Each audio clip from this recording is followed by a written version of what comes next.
سارے ہلاک ہو گئے۔ یاد رکھیے یہ بندر مسخ شدہ نسل نہیں ہے جو ہمارے عام جنگلوں میں پائے جاتے ہیں، یہ تو الگ سے ایک مستقل جو ہے وہ جانوروں میں ایک نسل ہے، یہ کسی قوم کی بگڑی ہوئی صورت نہیں ہے۔ حال بتا احادیث میں ہے کہ نبی صلی اللہ علیہ وسلم نے زب سانڈا جو ہے نا اس کو دیکھا، اللہ من القرون التی مسخت، شاید کہ یہ بھی کوئی مسخ شدہ جو ہے وہ قوموں میں سے ہو۔ اور اسی طرح چوہیا کے بارے میں نبی علیہ السلام نے اس خدشے کا اظہار کیا کہ الا لا اراہ الا الفار، یہ چوہیا جو ہے اس کا بھی ایک خدشہ ہے، کہیں یہ مسخ شدہ قوم میں سے تو نہیں ہے؟ کیا آپ دیکھتے نہیں ہیں کہ یہ چوہیا جو ہے اس کے سامنے اگر اونٹ کا دودھ رکھا، اونٹنی کا دودھ رکھا جائے تو یہ نہیں پیتی، بکری کا دودھ رکھا جائے تو پی لیتی ہے۔ اس اندیشے پہ آپ نے کہا کہ چونکہ جو اونٹ تھا یہ اس جو چیز جو ہے یہ ان کے اوپر نزول تورات سے پہلے اللہ نے حرام رکھا تھا، جبکہ بکری کا گوشت جو تھا دودھ جو تھا وہ حرام نہیں تھا۔ لیکن نبی اللہ السلام نے یہ خدشہ ضرور ظاہر کیا، لیکن یہ حقیقت کے اندر مسخ شدہ نہیں ہے، کیونکہ عبداللہ بن عباس سے یہ صراحت موجود ہے کہ مسخ شدہ جو قومیں ہوتی ہیں ان کی نسل آگے نہیں چلتی ہے۔ چلیے ہاں البتہ یہ ضرور ہے کہ یہ مسخ شدہ جو ہیں ان کی صفات وہی ہوں جن کے ساتھ ان کو مسخ کیا گیا، جس بنا پہ نبی علیہ السلام نے ان کا خدشہ ظاہر کیا۔ فَجَعَلْنَاهَا نَقَالًا لِمَا بَيْنَ يَدَيْهَا، ہم نے بنا دیا ان کو نقالاً عبرت، لما بین یدیہا ان کے لیے جو ان سے آگے ہیں، یعنی جو ان کے اس وقت جو موجود تھے ان سب کے لیے، وما خلفہا اور جو اس کے پیچھے ہیں یعنی اس کے بعد آنے والی قومیں نسلیں جو ہیں ان کے لیے ان کو عبرت بنا دیا، وَمَوْعِظَةً لِّلْمُتَّقِينَ اور پر نصیحت ہے پرہیزگاروں کے لیے۔ وَإِذْ قَالَ مُوسَىٰ لِقَوْمِهِ اور اس وقت کو یاد کرو جب موسیٰ علیہ السلام نے کہا لِقَوْمِهِ اپنی قوم کو، إِنَّ اللَّهَ يَأْمُرُكُمْ أَن تَذْبَحُوا بَقَرَةً، بے شک اللہ تعالی وہ تم کو حکم دیتا ہے گائے کو ذبح کرنے کا۔ یہ جو لفظ باقارہ ہے، اس باقارہ میں جو تا ہے اس کو تائے وحدت کہتے ہیں، یہ لفظ بقر سے بنا ہے، اور بقر جو ہے یہ اس میں جنس ہے، جیسے ہوتا ہے نا تمر، نمل، ایوہ النمل ادخلوا مساکنکم، چونٹی اپنی بلوں میں داخل ہو جاؤ، لفظ النمل تمر۔ اسی طرح یہ لفظ بقر جو ہے یہ جنس ہے، اس میں جنس ہے، اور جو اس میں جنس ہوتا ہے نا اس کا مذکر اور مؤنث کے ساتھ کو تعلق نہیں ہوتا، وہ سب کے لیے ایک جیسا ہی ہوتا ہے۔ تو لہذا اب یہاں بقر سے مراد جو ہے جب یہ اس میں جنس ہے تو یہ بیل تھا یا گائے تھی۔ اب یہاں پر لفظ اس میں جنس سے تو بظاہر یوں معلوم ہوتا ہے کہ دونوں کا احتمال ہے، عین ممکن ہے وہ بیل ہو اور عین ممکن ہے کہ وہ گائے ہو، کیونکہ عام طور پر کھیتی باڑی اور پانی وغیرہ نکالنے کے لیے تو بیل استعمال ہوتے ہیں، جسے کے پیچھے آ رہا ہے کہ گائے ایسی ہونی چاہیے لا تذلول تثیر الارض ولا تسقی الحرث۔ اب یہ جو اوصاف بیان ہوئے ہیں نا یہ عموماً بیل کے ہوتے ہیں کہ ان کاموں کے لیے بیل استعمال ہوتے ہیں، لیکن ممکن ہے کہ وہاں پر وہ لوگ گائے وغیرہ جو اس کو بھی ان کاموں کے لیے استعمال کر لیتے ہوں۔ تو بہرحال یہ لفظ اس میں جنس ہے جس کے لیے یہ دونوں چیزیں جو ہیں وہ استعمال کی گئی، یہ لفظ دونوں کی گنجائش ہے۔ اب یہاں پر اللہ تعالیٰ نے گائے کو ذبح کرنے کا حکم دیا، چونکہ بنی اسرائیل کے اندر یہ ایک پرابلم بن گئی تھی، مسئلہ بن گیا تھا کہ مصری تہذیب جو ہے وہ ان کے اوپر چھائی ہوئی تھی، ان کی گسالہ پرستی اور ان کی بت پرستی، ان کے بڑے گہرے اثرات تھے ان پر، جیسا کہ ہم نے کل کے سبق کے اندر بھی بیان کیا۔ تو اب اس کے لیے بھی ضروری تھا کہ جس چیز کے جو ہے وہ باطل جراثیم ان میں آ رہے تھے نا، اس کی جب وہ جڑ کاٹی جائے تاکہ یہ نظریہ ختم ہو جائے۔ تو اس نے حکم دیا کہ گائے کو ذبح کر دو۔ حافظ عبدالقادر روپڑی رحمۃ اللہ علیہ ہماری جماعت کے بڑے معروف مناظر گزرے ہیں، ہم نے ان سے آخری زندگی کے لمحات میں ہماری ان کی ملاقات ہوئی ہے، اللہ ان کی مغفرت فرمائے۔ جب وہ فوت ہوئے ماڈل ٹاؤن میں ان کا جنازہ تھا، ان کے جنازے کے موقع پر ایک بزرگ عالم دین نے ان کے حوالے سے یہ بات بیان کی کہ برصغیر پاک و ہند اکٹھا تھا، ہندوؤں کے ساتھ ایک مناظرہ تھا، اور جب ہندو کے ساتھ مناظرہ تھا تو اس نے کہا کہ تم مسلمان یہ دعوے دار ہو کہ تمہارا قرآن تمہاری کتاب تبیان لکل شیء ہے، ہر چیز کا بیان ہے، میں ایک سوال کرتا ہوں لیکن شرط یہ ہے کہ میرے سوال کا جواب قرآن سے چاہیے۔ ہاں وہ کافر ہے، اس کا سوال کسی بھی انداز کا ہو سکتا تھا، لیکن میدان مناظرہ ہے، وہاں جو ہے وہ انکار یا وہاں سے جو ہے وہ انحراف یا مشکل ہوتا ہے جواب دینا۔ بہرحال افسہ فرمانے لگے، لیکن انہوں نے کہہ دیا بھی ٹھیک ہے کرو اعتراف، لیکن انہوں نے کہنے لگے کہ حافظ عبدالقادر سے فرمانے لگے کہ ہمیں پریشانی اندر کھاتے بہت زیادہ تھی کہ یہ تو کافر ہے، اس نے تو بکواس کرتے وقت سوچنا بھی نہیں ہے میں لفظ نکال کے رہا، کوئی بھی کہہ سکتا ہے۔ خیر اس نے ایک سوال کر دیا، اس نے کہا دیکھو تم ایک رب کو پوجنے والے ہو، تم قرآن سے یہ ثابت بتا دو، کلیئر کر دو کہ تمہارا رب مسلمان ہے کہ ہندو ہے۔ بڑی پریشانی ہوئی کہ اس خبیث نے سوال کیا کر دیا ہے، اب اس کو کیا جواب دیں۔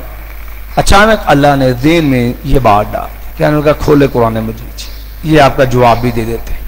حفصہ نے پھر یہ آیت پڑھی، ان اللہ یأمرکم ان تذبحوا بقرہ، بے شک اللہ تعالیٰ وہ تمہیں حکم دیتا ہے گائے کو ذبح کرنے کا۔ تو کہنا کہ اگر اللہ تعالیٰ ہندو ہوتا تو کبھی بھی گائے کو ذبح کرنے کا حکم نہ دیتا۔ تو یہ کچھ چیزیں ایسی ہوتی ہیں جو اللہ تعالیٰ بندے کو القاء کر دیتا ہے، جس کے نتیجے کے اندر ایسے شبہات جو ہوتے ہیں نا ان کا موقع پہ جواب بن جاتا ہے۔ قالوا انہوں نے کہا اتتخذونا ہزوا، کیا آپ ہمیں جو ہے وہ مذاق بنا رہے ہیں؟ قال تو موسیٰ علیہ السلام نے فرمایا اعوذ باللہ ان اکون من الجاہلین، میں اللہ کی پناہ چاہتا ہوں کہ میں ہو جاؤں جاہلوں میں سے۔ معلومہ کہ مذاق کرنا یہ جہلاء کا وتیرہ ہے، کیونکہ مذاق اسی لیے اللہ تعالیٰ نے منع کیا نا، مذاق کو حرام قرار دیا ہے۔ لا یسخر قوم من قوم عسى ان يكونوا خيرا منهم ولا نساء من نساء عسى ان يكن خيرا منهن۔ بھئی دیکھو کوئی مرد کسی مرد کو مذاق نہ کرے، کوئی عورت کسی اور کو مذاق نہ، ہو سکتا ہے وہ تم سے بہتر ہو۔ تو معلوم ہے مذاق کے اندر بنیادی طور پہ مد مقابل کی توہین، اس کی تحقیر ہوتی ہے، اور یہ توہین اور تحقیر جو ہے یہ کبر کی نشانی ہے کہ بندہ خود کو اعلیٰ اچھا سمجھتا ہے اور مد مقابل کو بتا حقیر کمتر سمجھتا ہے، اور یہ چیز ایسی خطرناک ہے کہ نبی علیہ السلام لوگوں لا يدخل الجنت من کان فی قلبہ مثقال حبۃ من خردل من کبر، جس بندے میں ایک رائی کے دانے کے برابر بھی تکبر ہوگا وہ جنت میں نہیں جا سکتا۔ صحابہ کرام نے عرض کیا یا رسول اللہ صلی اللہ علیہ وسلم یحب الرجل ان یکون ثوبہ حسنا ونعلہ حسنا، انسانی فطرت ہے، بندہ پسند کرتا ہے اچھا لباس ہو، اچھا جوتا ہو، تو کیا یہ چیز بھی تکبر میں ہے؟ تو آپ نے میں نہیں، ان اللہ جمیل یحب الجمال، اللہ خوبصورت ہے، خوبصورت پسند کرتا ہے۔ میں کہ حاجہ کبر کیا ہے؟ بطر الحق وغمت الناس، حق کا انکار اور لوگوں کو حقیر کمتر سمجھنا، یہ ہے وہ چیز جو مذاق میں ہوتی ہے۔ ہاں ایک ہوتی ہے خوش طبی، جسے عربی میں مزاح کہا جاتا ہے۔ مزاح جو ہوتا ہے، خوش طبی جو ہے وہ جائز ہے، کہ جس کے اندر صرف جو ہے وہ ماحول کو عمدہ بنانا ہوتا ہے، جس کے اندر کوئی جھوٹ نہیں ہوتا، جس کے اندر کسی کی تنقیص اور توہین نہیں ہوتی۔ جیسے نبی علیہ السلام کے پاس ایک آدمی آیا نا، تو اس نے کہا یا رسول اللہ صلی اللہ علیہ وسلم مجھے ایک اونٹ چاہیے سوار، میں نے سفر کرنا ہے۔ تو آپ نے فرمایا ہم آپ کو اونٹنی کا ایک بچہ دے دیں گے۔ وہ کہنے لگا میں اونٹنی کا بچہ کیا کرنا، مجھے اونٹ چاہیے۔ تو نبی اللہ کے بندے وحل تالد الابل الا النوع، اور جو بھی اونٹ ہے وہ اونٹنی سے کا بچہ ہوتا ہے نا، تو آواز بھی حقیقت میں مبنی ہے لیکن انداز بھی جو ہے وہ خوش طبی والا ہے، اس کی شرعن رخصت ہے، لیکن جھوٹ جو ہے یہ شرعن حرام ہے۔ میں قال ادع لنا ربک، اب دعا انہوں نے کہا اب دعا کیجیے ہمارے لیے اپنے رب سے، یبین لنا، وہ بیان کر دے ہمارے لیے، ما ہی، وہ کیسی ہوگا۔ قال، اس نے کہا انہو یقول، یقیناً وہ کہتا ہے، انہا بقرۃ، بے شک وہ گائے ہے، لا فارض، نہ تو وہ عمر میں بوڑھی ہے، ولا بکر، اور نہ بالکل بچڑی ہے، اوان، جوان عمر کی ہے، بین ذالک، یہ بچڑی اور بڑھاپا ان دونوں کے درمیان کی عمر ہے۔ فَافْعَلُوا مَا تُؤْمَرُونَ، بھئی تم کر گزرو، کر دو جو تم کو حکم دیا گیا، یعنی خام کا سوال نہ کرو، جو حکم دیا گیا وہ کر دو۔ قَالُوا ادْعُ لَنَا رَبَّكَ، انہوں نے کہا آپ ہمارے رب سے دعا کیجئے، یُبَيِّن لَنَا، وہ بتائے ہم کو، ما لونہا، اس گائے کا رنگ کیسا ہے۔ قال، اس نے کہا انہو، بے شک وہ، یقول، وہ فرماتا ہے، انہا بقرۃ صفراء، لیکن وہ ایک گائے ہے زرد رنگ کی، فاقع، گہرا ہے، لونہا، اس کا رنگ زرد رنگ کی ہے اور رنگ بھی گہرا ہے، تسر الناظرین، اتنا خوشنما ہے کہ دیکھنے والوں کو وہ رنگ جو ہے وہ خوش کر دیتا ہے۔ پھر سوال جڑ دیا، قالوا ادع لنا، انہوں نے کہا آپ دعا کیجیے ہمارے رب سے، یبین لنا، وہ بیان کر دے ہمارے لیے، ما ہی، وہ گائے کیسی ہو، کیونکہ جو اوصاف بیان ہوئے، ان البقرۃ شابہ علینا، بے شک گائے جو ہے وہ ہم پہ مشتبہ ہو گئی ہے، ہمیں سمجھ نہیں آ رہی کہ کون سی ہونی چاہیے۔ وَإِنَّا، اور بے شک ہم، انشاء اللہ، اگر اللہ نے چاہا، لمہتدون، تو ضرور ہدایت پانے والے ہوں گے۔ اب یہ بنی اسرائیل کا جو انداز تھا یہ بڑا عجیب تھا، کیونکہ ایک طرف وہ قتل کا معاملہ تھا جسے یہ چھپایا جا رہا تھا، دوسری طرف یہ بار بار سوال کر کے یہ جو ہے معاملے کو الجھانے کی کوشش کر رہے تھے، ماننے کی بجائے ماحول کو بگاڑ کی کوشش کرتے۔ پھر اس کے بعد جو ہے وہ ایک ناحق قتل تھا، اور یہ حکم الہی ماننے کی بجائے ان کا یہ اعراض کا انداز بھی عجیب تھا۔ آپ واقعے کی ترتیب دیکھیں گے نا، تو واقعے کی ترتیب یہ ہے کہ اللہ نے گائے کا پورا ذبح کا واقعہ جو ہے وہ پہلے بیان کیا، اور قتل جو جس کے لیے ہوا تھا، جس کے لیے گائے ذبح کروائی جا رہی تھی، جن جو ہے وہ آدمی جو قتل ہوا تھا، وہ معاملہ اللہ نے بعد میں بیان کیا۔ اہل علم نے اس کے اندر بھی ایک نقطہ بیان کیا ہے، اگر شروع میں قتل کا معاملہ بیان ہو جاتا نا، تو پھر یہ بنی اسرائیل کے یہ جو مختلف ہیلے بہانے تھے، یہ جو ان کے جو ہے وہ حق قتل کرنا، پھر اس کو چھپانے کی کوشش کرنا، پھر جب بار بار سوال کر کے معاملے کو الجھانا، یہ جو ان کا شریعت کے احکام سے پہلو تہی اختیار کرنا نا، پھر ان کی یہ چیزیں جو ہے پھر نمایاں نہ ہوتی۔ تو جہاں تک معاملہ ہے انہوں نے پھر جا چکے یہ کہہ دیا وَإِنَّا إِن شَاءَ اللَّهُ لَمُهْتَدُونَ. یاد رکھیے یہ لفظ انشاء اللہ شریعت کی روح سے یہ مواقع یقین کے اندر بھی آتے ہیں، یہ کوئی شک والا معاملہ نہیں ہوتا ہے. اس لیے عقیدے کی کتابوں میں آپ نے ایک بحث پڑھی ہوئی، بڑی اہم بحث عقیدے کی بات ہے کہ کیا بندہ یہ بات کہہ سکتا انا مؤمن انشاء اللہ. سلف صالحین کے ہاں تو یہ بات درست ہے کہ بندہ یہ کہتا انا مؤمن انشاءاللہ، لیکن بات دیگر گمراہ فرق جو ہیں وہ کہتے ہیں کہ اس کا مطلب اس کو اپنے ایمان میں شک اور تردد ہے، لہذا یہ کہنا جائز نہیں ہے انا مؤمن انشاءاللہ. لیکن اس غلطی کی وجہ اصل یہ ہے کہ وہ اس کو صرف جو ہے ان کو جو ہے وہ اسی طرح شک کے معنی میں استعمال کرتے ہیں کہ مشروط ہے کہ پتہ نہیں اس کو پورا یقین بھی ہے یا نہیں ہے. لیکن اگر آپ دیکھیں تو جس طرح یہ انشاءاللہ جو ہے مواضع جو ہے وہ شک میں آتا ہے، یہ یقین کے مواقع پر بھی آتا ہے. مثال کے طور پر سورہ فتح میں آپ دیکھیے اللہ نے فرمایا جہاں خواب دیکھی نا تو معاملہ بن گیا کہ پھر آپ حدیبیہ پہ صلح کر کے واپس آ گئے، لوگ پریشان ہوئے تو اللہ تعالیٰ نے مایا لا تدخلن المسجد الحرام ان شاء اللہ آمنین محلقین رؤوسکم ومقصرین.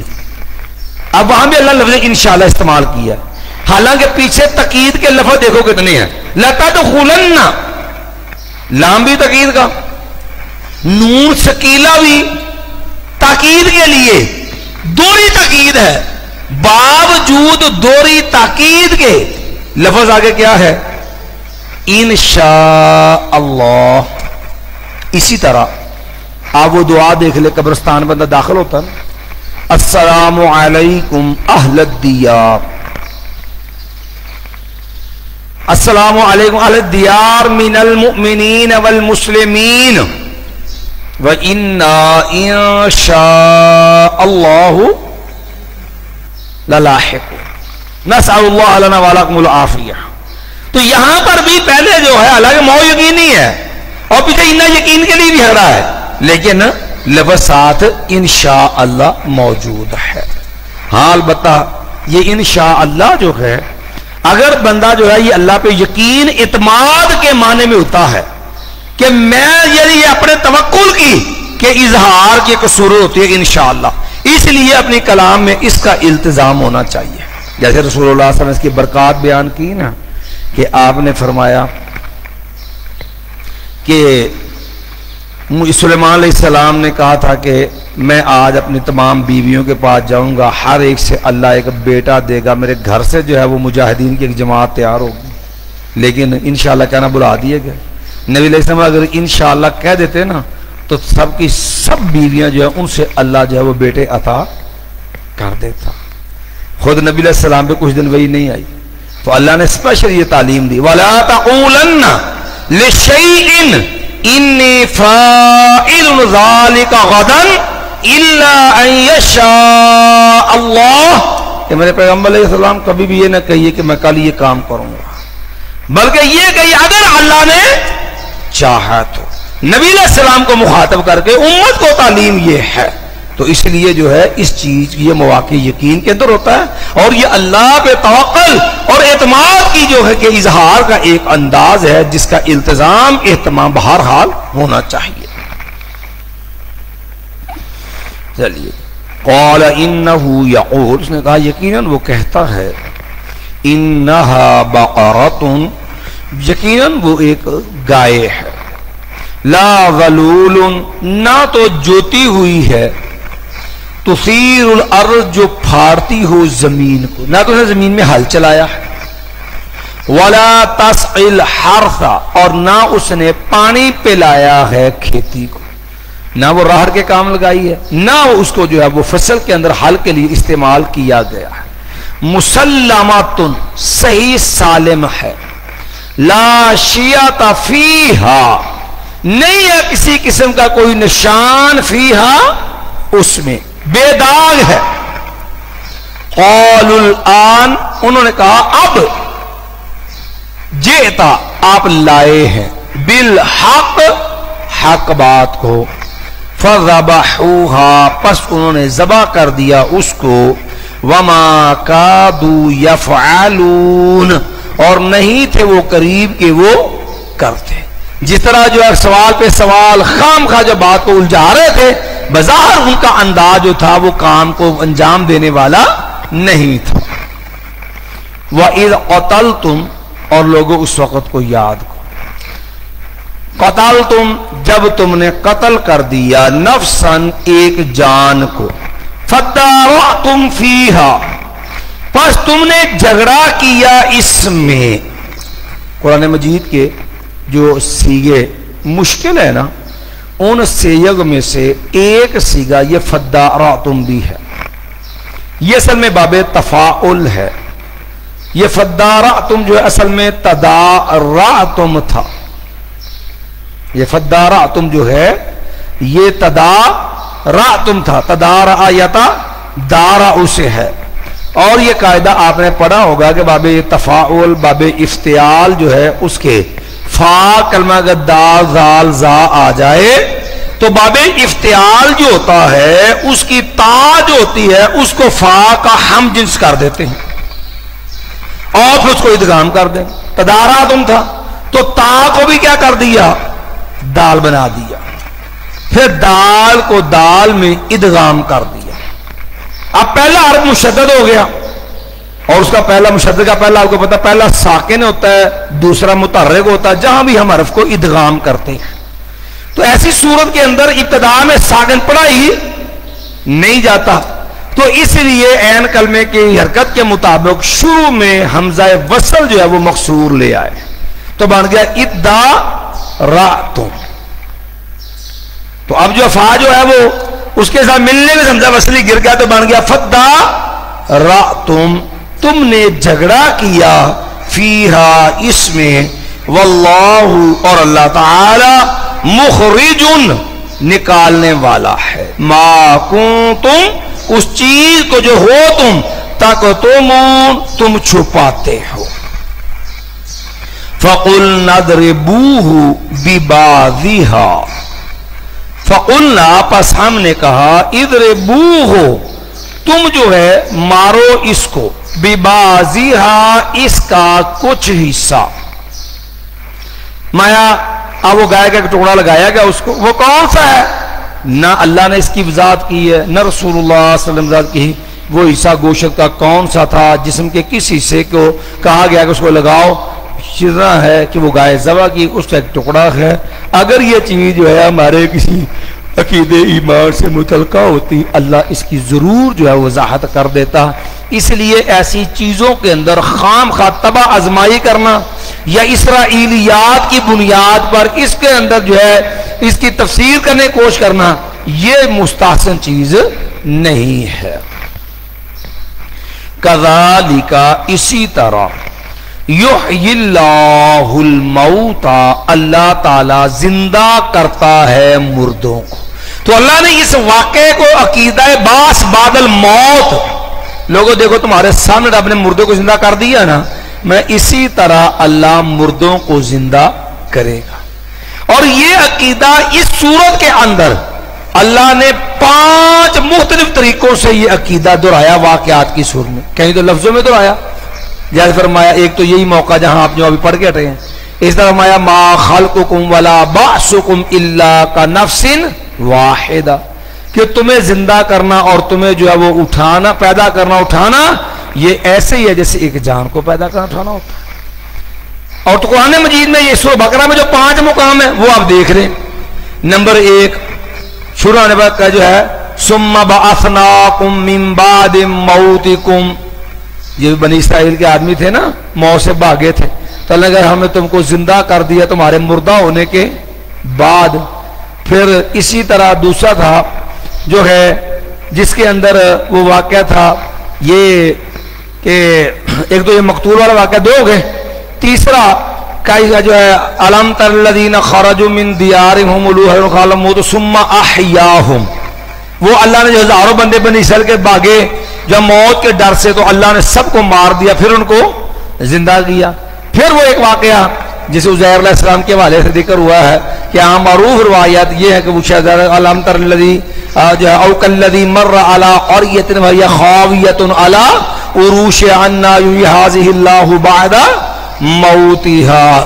اسی طرح پانچواں موقع جو ابراہیم علیہ السلام نے کہا یا اللہ کیف تحیی الموتى، یا اللہ تو مردوں کا زندہ کرتا. قال اولم تؤمن قال بلا ولکن لیطمئن قلبی. تو یہ 5 مختلف واقعات ہیں جس کے ذریعے اللہ نے یہ عقیدہ انسان کا موجہ واضح کیا، یہ مستحکم کیا کہ لوگوں یاد رکھو اللہ کے لیے زندہ کرنا، مرنے کے بعد اٹھانا کوئی مشکل نہیں ہے. وَيُرِيكُمْ آيَاتِهِ، اور وہ دکھاتا ہے تم کو اپنی نشانیاں، لَعَلَّكُمْ تَعْقِلُونَ، تاکہ تم عقل کرو، سمجھداری کرو. مَا ثُمَّ قَسَتْ قُلُوبُكُمْ، پھر سخت ہو گئے تمہارے دل، مِن بَعْدِ ذَلِكَ، اس کے بعد، فَهِيَ كَالْحِجَارَةِ، تو وہ ہو گئے پتھر کی طرح، او اشد قسوہ، بلکہ اس سے بھی بڑھ کر کے سخت. قاسی جو ہوتا ہے نا، یہ عام طور پر جو ہے کوئی ایسی چیز جس چیز کے اندر پہلے متاثر ہونے کی، کسی چیز کا اثر قبول کرنے کی صلاحیت ہو، لیکن بعد میں اس کی وہ صلاحیت جو ہے وہ ختم ہو جائے، تو اس کے لیے عرب میں قاسی کا لفظ بولتے ہیں. جیسے نا والقاسیۃ قلوبہم، دلوں کے رب نے استعمال کیا نا، کیونکہ دل کے اندر حق قبول کرنے کی، حق پہچاننے کی صلاحیت ہوتی ہے. لیکن جب یہ گناہوں سے لتھڑ لتھڑ کے اور سیاہ ہو جائے اور اس سے جو ہے یہ صلاحیت مفقود ہو جائے، تو تب اس کے لیے لفظ استعمال ہوتا. اسی لیے اللہ نے ایسے دلوں کو پتھر کے ساتھ تشبیہ دی ہے. لیکن ظاہر ہے پتھروں کا بھی تو ایک سوال بنتا تھا نا کہ یا اللہ ہم تو ایسے نہیں ہیں، ہم تو تیری بات مانتے ہیں، ہم تو تیرے سامنے جھکنے والے ہیں. تو فرمایا کہ یہ اسے بڑھ گا، ان من الحجارۃ، حالانکہ بعض پتھر بھی، لما یتفجر، یقیناً پھٹ جاتی ہیں، منہ، اس سے، الانہار، نہریں، وَإِنَّ مِنْهَا، اور ان میں سے بعد وہ بھی ہیں، لما، جو کہ یشقق، پھٹ پڑتی ہیں، فَيَخْرُجُ، پر نکل پڑتا ہے، مِنْهُ الْمَاءُ، اس سے پانی. کہیں سے سمجھا وہ پتھر پھٹتے ہیں، دریا جاری ہو، نہریں جاری ہوتی ہیں، کہیں جب پتھر پھٹتے ہیں چشمے جاری ہو جاتے ہیں. مایا کہ یہ سارے، وَإِنَّ مِنْهَا، اور بے شک انہی پتھروں میں سے بعض ایسے بھی ہیں، لما، یقیناً جو، یہبطو، وہ گر پڑتے ہیں، من خشیت اللہ، اللہ کے ڈر سے. تو پتھروں کا اللہ کے ڈر سے جو ہے پھٹنا، ان میں نہریں جاری ہونا، اللہ کے ڈر سے ان سے پھٹنا، ان سے چشمے جاری ہونا، اسی طرح ان کا جو گر پڑنا، یہ جو ہے وہ ان کے خشیت الہی کی دلیل ہے کہ ان کے اندر اللہ کا ڈر ہے. اب یہاں پر 2 باتیں ہیں جو سمجھنے کا. نمبر 1 کہ یہ چیزیں بظاہر جو ہیں ایسی ہیں جن کے اندر حس نہیں ہوتی. تو اب ان کے اندر شریعت ہمیں یہ عقیدہ دیتی ہے کہ اگرچہ ظاہری طور پہ پتھروں میں زندگی حیات کا تصور نہیں ہے، لیکن رب نے ان کے اندر بھی اپنی معرفت اور احساس، معرفت اور پہچان رکھی ہے، اور ان کے اندر بھی رب کے خوف اور ڈر کا جب وہ عنصر ہوتا ہے. لہذا ہمارا ایمان ہے، اس کی حقیقت کیا ہے وہ اللہ بہتر جانتا. کیسے ہو سکتا ہے کوئی عقل کا پیٹا ہوا فلسفیوں سے متاثر کر دے، یہ کیسے ہو سکتا ہے جی پتھر میں یہ کہاں سے آ گئی؟ تو یاد رکھیے فلسفی کو اپنے فلسفے کا مان ہوگا، لیکن جو خالق ہے اللہ، ہمارا عقیدہ اسی پہ ہے جو رب نے بیان کیا. اور صرف ایک نہیں ہے، قرآن مجید نے متعدد چیزیں ایسی منوائی ہیں، جیسے کہ جب میں لوگوں وَإِن مِّن شَيْءٍ إِلَّا يُسَبِّحُ بِحَمْدِهِ وَلَكِن لَّا تَفْقَهُونَ تَسْبِيحَهُمْ. کائنات کی ہر چیز جو ہے وہ اللہ کی تسبیح بیان کرتی ہے، وَلَكِن لَّا تَفْقَهُونَ تسبیحہم، لیکن تم ان کی تسبیح کو سمجھتے نہیں ہو۔ اور اسی طرح جو ہے اللہ رب العالمین میں علم ترى ان اللہ جو ہے ان علم ترى الى الذین جو ہے علم ترى ان اللہ یسجد له من فی السماوات والارض، اب کیا آپ کو معلوم نہیں ہے کہ آسمان و زمین جو ہے وہ سجدہ کرتی ہیں، آسمان بھی رب کو سجدہ کرتا ہے اور زمین بھی اللہ کو کیسے کرتی ہے؟ بھئی یہ اللہ نے بیان کر دیا، ہمارا ایمان ہے یہ برحق ہے، اس کی کیفیت کیا ہے وہ اللہ ہی بہتر جانتا ہے۔ اسی طرح اللہ رب العالمین نے فرمایا اِنَّا عَرَضْنَا الْأَمَانَةَ عَلَى السَّمَاوَاتِ وَالْأَرْضِ، ہم نے یہ امانت آسمان و زمین پہ پیش کی، فَأَبَيْنَ أَن يَحْمِلْنَهَا، لیکن دونوں نے کیا کر دیا؟ انکار کر دیا۔ تو یہ آیات اس بات کی بین دلیل ہے کہ کائنات کی چیزوں میں رب نے اپنی معرفت، حس اور یہ احساس رکھا اپنی پہچان کا، لیکن اسی کیفیت سے اللہ جان۔ اور احادیث سے بھی یہ عقیدہ باتیں، جیسے رسول اللہ صلی اللہ علیہ وسلم، یہاں تو پتھر ہے نا، نبی علیہ السلام اود پہاڑ پہ جاتے نا تو آرما ھذا جبل یحبنا ونحبہ، یہ اود پہاڑ ہے، ہم اس سے محبت کرتے ہیں اور یہ ہم سے محبت کرتا ہے۔ اسی طرح حنانہ تھا، وہ کھجور کا درخت جس کے ساتھ رسول اللہ صلی اللہ علیہ وسلم ٹیک لگا کے کھڑے ہوتے تھے خطبے کے لیے جب کھڑے ہوتے، لیکن جب نبی علیہ السلام کے لیے ممبر بن گیا تو واضح ہے کہ وہ رویا۔ بکری جس طرح بچہ روتا ہے نا، اس طرح اونچی آواز سے اس کا رونا جو ہے وہ بھی واضح ہے۔ تو یہ چیزیں اس بات کی دلیل ہیں کہ یہ پتھر، یہ لکڑی، یہ چیزیں جو ہے اس کے معنی میں قد عالمہ، کل قد عالمہ صلاتہ، تسبیح و صلاتہ، کہ اللہ ان کی تسبیح بھی جانتا ہے، ان کی نماز بھی جانتا ہے۔ تو اس لیے جو ہے انسان کا کہ شعور، ادراک، احساس محدود ہے، انسان کی عقل جو ہے اس کا ادراک نہیں کر سکتی۔ جب رب نے یہ چیزیں بیان کی ہے، اس کو ماننا ہمارے لیے فرض ہے۔ دوسری بات جو یہاں سمجھنے والی ہے، اللہ نے ان کو تشبیہ دی ہے پتھروں سے، لفظ بولا اشد و قسوہ، حالانکہ یہ باب ہے قسا یقسو، اور جن بابوں سے اسم تفضیل جو ہے نہیں آتی وہ صرف دو طرح کے باب ہوتے ہیں، جو رنگ کا معنی دے، جیسے اسود ہے، احمر ہے، ابیض ہے، ٹھیک ہے جی، جو رنگ کے باب ہوتے ہیں یا جو عیب کے باب ہوتے ہیں، مثلا امی یا یعما، اندھا ہونا، ٹھیک ہے جی، اسی طرح جو ہے باقامہ یبکم یکبکم، گنگا ہونا، اس قسم کے باب جو عیب کے، ان سے اسم تفضیل کا جو وزن ہوتا ہے نا، افعال، وہ صفت مشبہ کے لیے استعمال ہوتا ہے۔ لیکن یہ تو باب ایسا نہیں ہے، نہ یہ باب رنگ کا معنی دیتا ہے، نہ یہ باب جو ہے وہ عیب کا معنی دیتا ہے۔ تو اگر ہم گرامر کا قاعدہ دیکھیں تو اس کا تقاضا بنتا ہے، کہنا چاہیے تھا او اقصا، اسم تفضیل یا اس سے بھی زیادہ سخت ہے، لیکن اللہ نے ان کے دلوں کی سختی کو بھرپور جو ہے واضح کرنے کے لیے کہ بہت زیادہ سخت ہو گئے، اس میں مبالغہ اور اس میں کثرت بیان کرنے کے لیے اس کا مصدر جو ہے وہ اشدوں کے ساتھ بیان کیا ہے، ان کی سختی کی کثرت جو ہے وہ بیان کرنے کے لیے کہ سختی میں بھی پتھر سے بھی بڑھ کر کے۔ بات سمجھ آ گئی ہے؟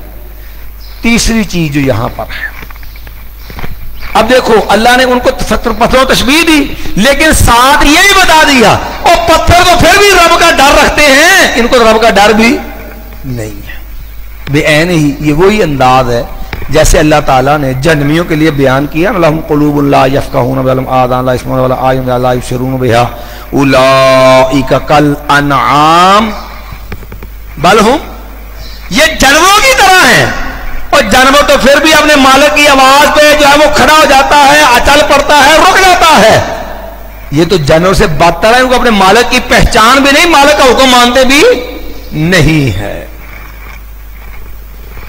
مایا وَمَا اللَّهُ بِغَافِلٍ عَمَّا تَعْمَلُونَ، اور نہیں اللہ تعالیٰ، ہرگز نہیں اللہ تعالیٰ بے خبر. یہ جو بے غافلن میں با ہے نا، یہ بات تاکید کے لیے ہے، اس لیے معنی ہم نے کیا. تو لفظی معنی بنتا نہیں اللہ تعالیٰ غافل، یہ خالی غافل کا معنی نہیں ہے، یہ بات تاکید کے لیے ہے. وَمَا اللَّهُ بِغَافِلٍ، ہرگز نہیں اللہ تعالیٰ غافل، اما اس چیز سے تعملون جو تم عمل کرتے ہو. افتطمعون، کیا تم طمع کرتے ہو، تم یہ امید رکھتے ہو، ان یؤمنوا لکم، کہ وہ تمہاری بات کو مان لیں گے، وہی لیں گے تم پر. وقد کان فریق منہم، حالانکہ انہی میں سے ایک گروہ ایسا بھی ہے، یسمعون کلام اللہ، وہ اللہ کی کلام کو سنتے ہیں، ثم یحرفونہ، پھر اس کو بدل ڈالتے ہیں، تحریف کر دیتے ہیں اس میں، من بعد ما عقلوہ، بعد اس کے انہوں اچھی طرح سمجھ لیا ہے اس کو، بات کی حقیقت کو سمجھنے کے باوجود اس کو کیا کر دیتے ہیں، بدل دیتے ہیں. وہم یعلمون، حالانکہ وہ جانتے. اور یہ تحریف جو یہودی اپنی کتاب میں کرتے تھے، یہ دو طرح کی تحریف تھی. ایک ہے تحریف لفظی، لفظی تحریف ہوتی ہے کہ لفظ ہی اڑا دو یا لفظ کی جگہ اور لفظ ڈال دو، جیسے یحرفون الکلم عن مواضعہ، یہ دونوں طرح کی تحریف کے مرتکب تھے. ایک تو یہ لفظ بدل دیتے. دوسرے نمبر پر جو ہے تحریف مانوی، تحریف مانوی ہوتا ہے کہ لفظ کو غلط معنی پہنا کر کے، لفظ کی باطل تعویلیں کر کے، اس کی جو ہے ناحق توجیحات کر کے جو ہے حقیقت کو جو چھپا دینا اور غلط چیز جو ہے وہ مراد لے لینا، یہ ہوتی ہے تحریف مانوی. یہ تو اللہ نے ذمہ لیا نا، انا نزلنا الذکر وانا لہ لحافظون. ورنہ تحریف مانوی کے اندر ہمارے مسلمانوں نے بھی کوئی کسر تو نہیں چھوڑی ہے، کتاب اللہ میں تحریف ہے. مثال کے طور پہ آپ رضا خانی ترجمہ دیکھ لیجئے، ترجمہ کفر الایمان جو ہے، کہتے تو اس کو کنز الایمان ہے یہ، حالانکہ کنز الایمان نہیں ہے، یہ بدترین گمراہ کون ترجمہ ہے. یہ آپ اس کی سورہ اللہ فتح ہے نا، اس کی آیت نکالی، لیغفر لک اللہ ما تقدم من ذنبہ وما تأخر، تاکہ اللہ تعالیٰ آپ کے پہلے اور پچھلے گناہ معاف فرما دے. اب جب یہ بات آئی نا، تو اب جو ہے یہ ترجمے کے اوپر عامر رضا نے وہ ترجمہ کیا جو ترجمہ جو ہے وہ رافضی نے ترجمہ کیا، ترجمہ مقبول والے نے بھی وہی کیا. چونکہ رافضیوں کے ہاں یہ نظریہ ہے، انبیاء علیہم السلام جو ہے نسل در آباء و اجداد سے یہ سارے مومن بھی ہوتے ہیں اور یہ نبی کو معصوم بھی مانتے ہیں، سب کو جو ہے انبیاء سے جو اماموں کو سب کو معصوم مانتے ہیں. حالانکہ نبی محفوظ ہوتا ہے، جو معصوم ہم لفظ بولتے ہیں، پہلے بھی بتایا تھا، معصوم بمانا محفوظ ہی ہوتا. اب ترجمے میں تحریف کر دی، کیا کیا، کہتا جی دیکھو جی او ہو زمب کی نسبت نبی علیہ السلام، یہ تو توہین ہے. پھر لہذا جو ہے یہاں نبی علیہ السلام کی بجائے نسبت، حالانکہ زمبک لفظ لیغفر لک اللہ ما تقدم من ذنبک تھا نا، ذنب کی نسبت کاف ضمیر کی طرف ہے، اور کاف ضمیر خطاب کی ہے اور مفرد کے لیے ہے. لیکن رضا خان ترجمہ دیکھ لیجئے، کیا لگے تاکہ اللہ آپ کے وسیلے سے معاف کر دے پہلے لوگوں کے گناہوں کو اور بعد والے لوگوں کے گناہوں کو. حالانکہ نہ پہلے لوگوں کا ذکر اس میں موجود، نہ بعد والے لوگوں کے گناہ کا ذکر یہاں موجود، لیکن پہلے اور پچھلے ساری امت لا گئی یہاں ڈال دی. اب یہی اس کے برعکس مولوی غلام رسول سیدی بریلوی، یہ شیخ الحدیث ہے، جامعہ نعیمیہ دارالعلوم نعیمیہ کراچی کا، مفتی منیبر محکم درسے کا تھا، فوت ہو گئے پچھلے دنوں. ان کا تفسیر بیان القرآن. اچھا اس نے ترجمہ کیا زمب والا، کیونکہ یہ ایک شاگرد ہے، یہ آپ کے جو وزیر حاجر ہے نا حامد کاظمی، حامد کاظمی کا والد تھا احمد سعید کاظمی. احمد سعید کاظمی کا مدرسہ ہے جامعہ انوار العلوم یا انوار القرآن اس قسم کے نام سے یا ملتان میں.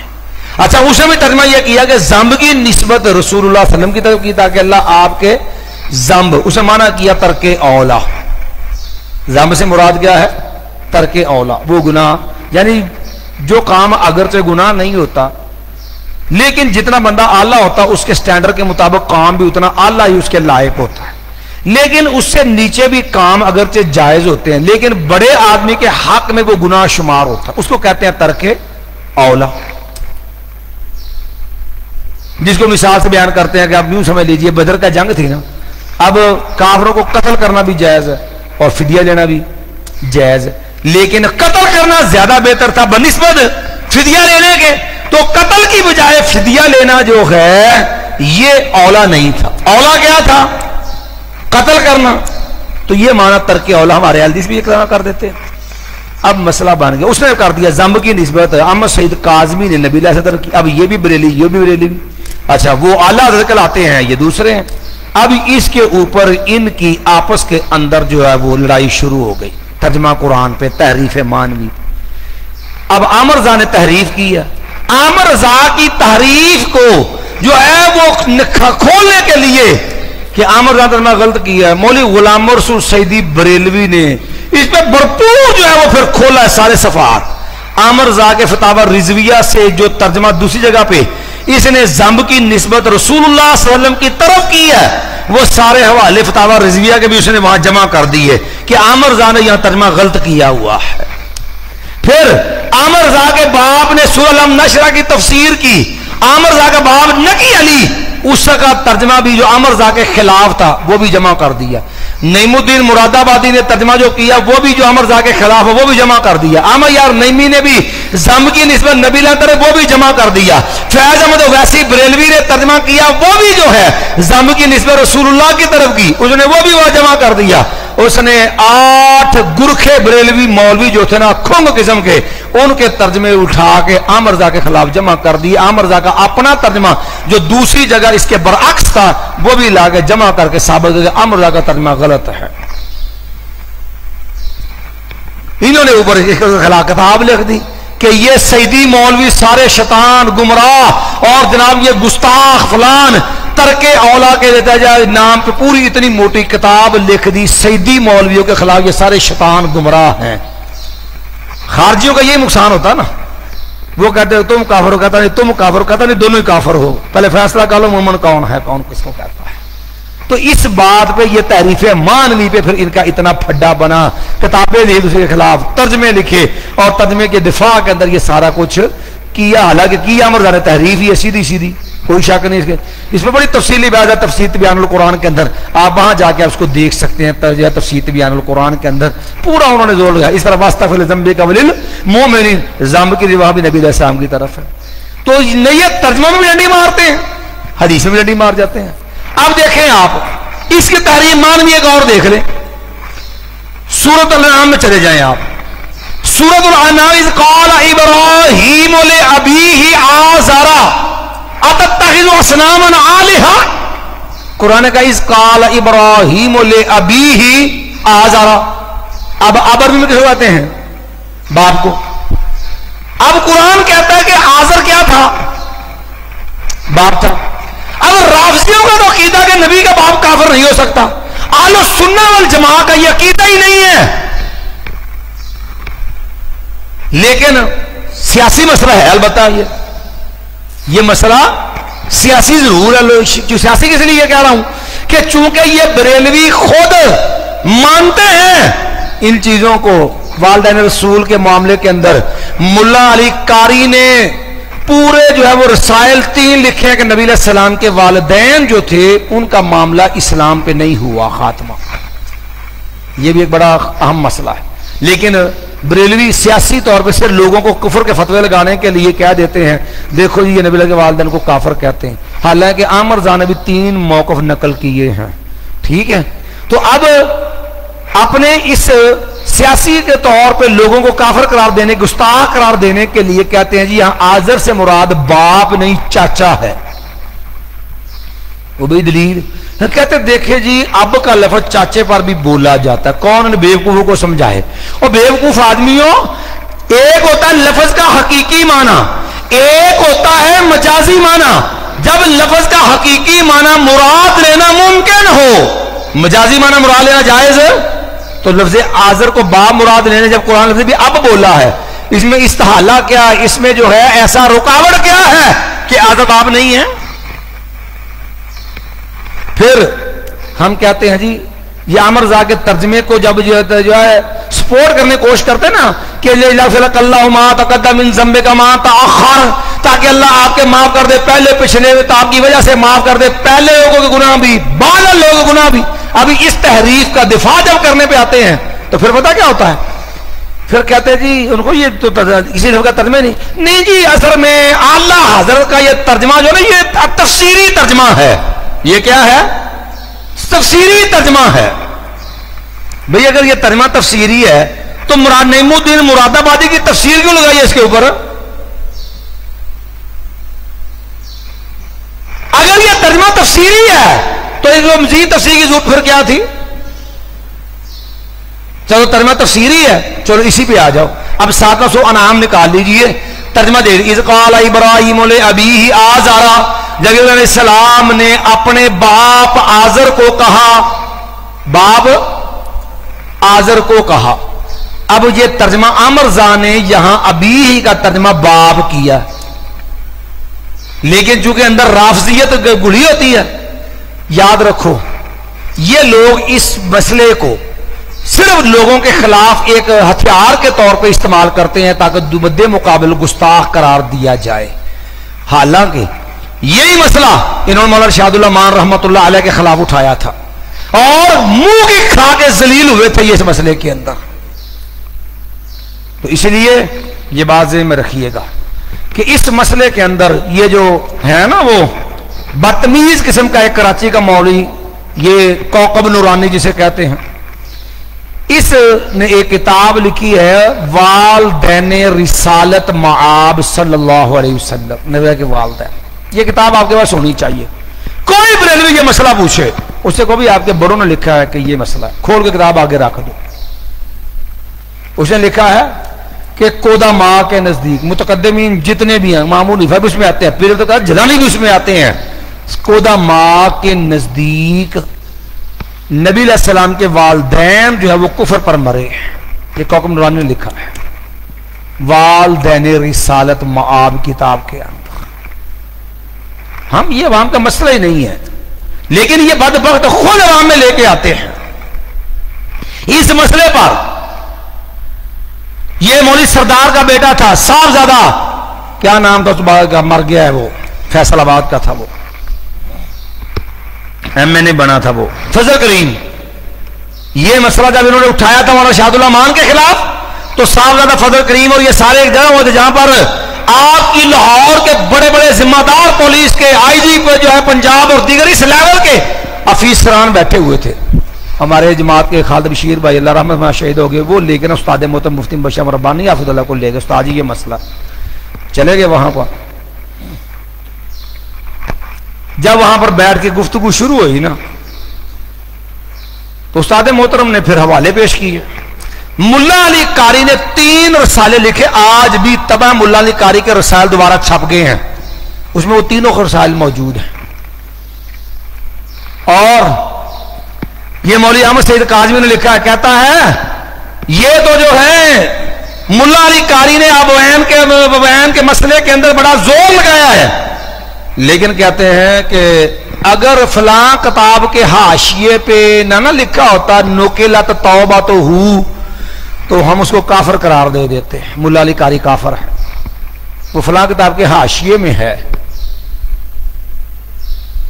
اس کے تو حاشیے کی بھی توبہ قبول ہے. اسماعیل دہلوی رحمت اللہ علیہ کا معاملہ بھی ایسا نہیں، ان کی باتوں غلط رنگ دے کے تکفیر کی بات پہ کھڑے ہوتے ہیں. سادہ محترم نے پھر کہا کہ اب آپ آئیے پھر کتابوں پہ. آپ کا دورہ دیجی پورا نہیں ہوتا جب تک آپ کو سیاستہ کے منتخب ابواب نہیں پڑھاتے. آپ اٹھائیے نسائی باب و زیارت قبور المشرکین نکالیے, کریے ترجمہ, پڑھیے نیچے حدیث کیا ہے. نیچے حدیث پتا کیا؟ رسول اللہ صلی اللہ علیہ وسلم نے فرمایا استاذنت ربی ان استغفر لامي, میں نے رب سے اجازت طلب کی, اللہ میں اپنی والدہ کے لیے بخشش کی دعا کرنا چاہتا, فلم یوزلی, مجھے اجازت نہیں ملی. واستاذنت ربی ان ازور قبرها, میں نے والدہ کی قبر کی زیارت کی اجازت مانگی, اللہ نے دے دی. باب اوپر کیا ہے؟ باب زیارت قبور المشرکین. استاد محترم نے کہا فضل کریم صاحب آپ بتلائیے امام نسائی کو ہم مومن مانتے ہیں کہ کافر مانتے ہیں؟ امام نسائی کی نسائی پڑھ کے دورے میں آپ عالم بنتے ہیں. اس حدیث کے اوپر محدث تبویب بھی نکال لیجیے. اب فضل کریم جو ہے وہ فضل کی بجائے فضول ہو گیا. فضول اس لیے ہو گیا, او نہیں جی بات تو ٹھیک ہے, یہ علمی ابحاث ہیں اس لیے اس کو عوام میں نہیں لانا چاہیے. استاد محترم کا لایا کون ہے؟ ہم تو کہتے ہی ہیں کہ بھئی وہ نبی علیہ السلام سے پہلے جو ہے وہ چلے گئے, آپ نے اعلان نبوت بھی نہیں کیا تھا, ان کا معاملہ رب کی سپرد ہے. معاملہ تو تم نے وہاں میں لے کے آئے. بندے کو اپنے ہواری کو چھری دے کر کے مولانا ارشاد اللہ مان پہ حملہ کرنے کے لیے بھیجا کس نے تھا؟ ہم نے بھیجا کہ تم نے بھیجا تھا؟ ان مسائل کو الجھا کے لوگوں پہ علماء پہ حملے کس نے کروائے ہیں؟ یہ گستاخانہ رنگ دے کر کے علماء کے قتل پہ لوگوں کو ابھارتا کون ہے؟ اب جب بات آئی علمی میدان میں, اب آپ کو یاد آ گیا کہ یہ علمی مسئلہ ہے, عوام میں نہیں آنا چاہیے. پہلے سوئے تھے, اس سے مرتا مر گیا, حرام کبھی یہ سامنے آئے ہو میدان کے اندر اس معاملے میں. تو خلاصہ کلام یہ ہے کہ یا مرزا نے تحریف کی ہے اس مسئلے کے اندر, اور یہ مسئلہ عوام کا نہیں ہے. نبی علیہ السلام کے ادب احترام کا تقاضا یہ ہے کہ بھئی نبی علیہ پہلے فوت ہو گئے. عقیدے معاملہ واضح ہے کہ نبی علیہ کے والدین کا معاملہ جو ہے وہ واضح احادیث ہے اس معاملے کے اندر, لیکن عوام کے اندر لا علمی جہالت ہوتی ہے. عوام کا یہ مسئلہ نہیں ہوتا. بھئی عوام کو سادہ یہی کہو بھی نبی علیہ السلام کے اعلان نبوت سے پہلے وہ دنیا سے چلے گئے تھے. اسی لیے وہ روایات موضوع ہیں, خود مولرکاری نے واضح کیا ہے میرے جو ہے موضوعات کبیر کے اندر, کہ جس میں ہے کہ نبی علیہ السلام کے والدین کو زندہ کر کے ان کو کلمہ پڑھایا گیا ہے. وہ روایات موضوع ہیں, حدیث میں بھی تحریف کرتے ہیں. تو اس لیے یہ بات ملحوظ رہے کہ ہم جو ہے یہ عوام کا مسئلہ نہیں ہے, نہ عوام میں اس کو ڈسکس کرنا چاہیے. ہاں دلیل کے روح سے یہ معاملہ اسی طرح ہے. اسی طرح ایک اور معاملہ دیکھ لیجیے, حدیثوں میں بھی یہ تحریف کرتے ہیں. ایک طرف یہ زانی ہے, حلالے کے نام پہ لوگوں کی عزتوں کو پامال کرتے ہیں. نبی نے صاف کہا الا اخبرکم بالتیس المستعار, ادھار مانگا سانڈ. امیر المومنین سے عمر کہتے لا اوتی بمحلل ولا محلل الا رجمتهما, رجم کر دوں گا. اب ان کی رال ٹپک جاتی ہے جب کسی عورت کو 3 طلاقیں ہو جاتی ہیں. اپنے گھر کا مسئلہ آئے تو ہے دوسرے فتویٰ لینے آ جاتے ہیں, مقدی پھنس جاتے ہیں, اس کے لیے جو ہے وہ ڈانگ کھڑی کر لیتے ہیں. یہ حقیقت ہے. اب کہتے جی وہ ٹھیک ہے, لعنت کی ہے اللہ کے نبی علیہ السلام نے, حلالے پہ لعنت تو ہے, بڑی تو لال ہو جاتی ہے نا,